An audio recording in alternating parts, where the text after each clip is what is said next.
KQNY Radio News is supported by Heat Transfer Systems. They can be reached at 530-283-3665 for all HVAC needs including conventional, geothermal, ductless systems, and more. And Feather Financial, here to help with insurance, tax preparation, and accounting services. They're at 530-283-2341 and online at featherfinancial.com. Sierra Pacific Industries is committed to sustainable forest management and also supports KQNY Radio News. Information about career opportunities with SPI is available at 530-283-2820 and online at spi-ind.com/employment. In partnership with the Plumas Sun, this is KQNY Radio News.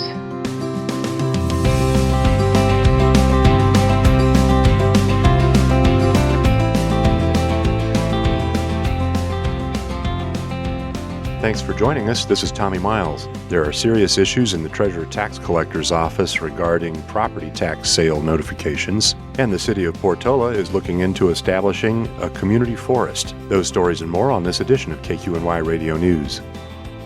When Plumas County landowners fail to pay their property taxes after 5 years, the county is free to sell the property at public auction. First, however, the county treasurer tax collector is required to notify the owners to allow them time to pay their back taxes and retain ownership of their property. Plumas County Treasurer Tax Collector Julie White failed to do that in certain cases. Quote, "Unfortunately, human error happens," White told the Plumas County Board of Supervisors at its May 12th meeting, and there are 7 other cases where notification was not made, she said. That sets up a complicated process of rescinding all 8 property sales, compensating the purchasers, and then giving the original owners another chance to pay their back taxes. White said she failed to notify all of the 8 property owners involved. Supervisor Tom McGowan asked for clarification. Quote, "So some of these parcels actually got sold, is that right, to different buyers?" White said, "Yes, all of them." Supervisor McGowan said, quote, "County Counsel Joshua Brechtel needs to take this under advisement and figure out the consequences because there's going to be consequences," unquote.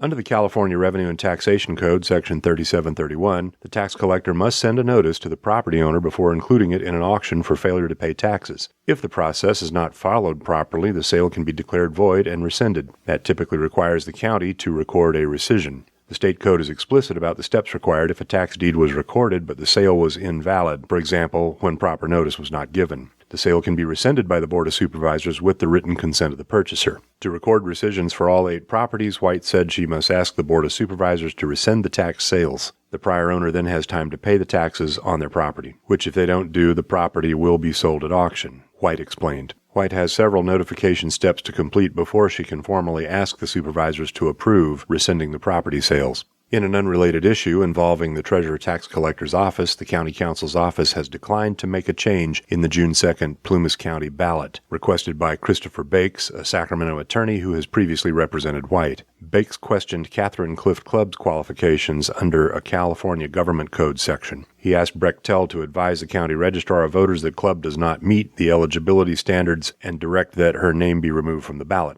Club is challenging White for the position White has held since 2011. The statutory qualifications for the position include a relevant academic degree or at least 3 years' experience in a senior financial position at a public agency. Club has served as a tax collections officer, too, in the county treasurer tax collector's office for 5 years, according to her statement. Bake's request came to light in an email exchange obtained by the Plumas Sun and prompted by a request for public information filed by Linda Judge, a local attorney. Brechtel concluded that exchange on April 30th, stating, quote, "The county has no intention of removing Ms. Club from the ballot. Quote, any attempt to remove candidates from the ballot would substantially interfere with the conduct of the election," Brechtel said in an April 22nd response. For much more on this topic, please see the article by Jane Braxton Little at plumassun.org.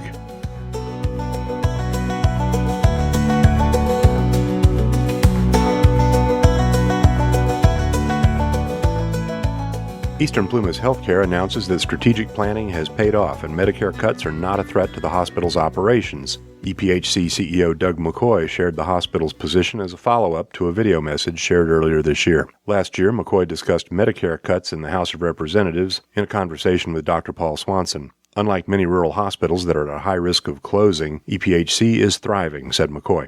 Quote, I'm very pleased to continue to report that EPHC is in a very good position. We've spent a lot of time over the last several years making sure that we're able to continue to provide services and grow services as we're moving forward, he said. With a strategic plan already employed to mitigate these impacts, McCoy reported that starting in fiscal year 2028, EPHC has been able to mitigate the effects of all the reductions. Hospital personnel say they accomplished this through a series of specific initiatives, including establishing different contracts for better pricing, leveraging technology, and reinstating MRI services. These efforts gave EPHC the ability to continue with the strategic growth plan, said the hospital. The significant cuts anticipated for 2028 will not negatively impact operations for EPHC, said McCoy. Quote, we have eliminated the risk for cut reductions, and we will be stronger than ever to continue to serve you and to provide even more services as we're going forward into the future, he said. McCoy invites the community to reach out to him at doug.mccoy@ephc.org with any questions or concerns.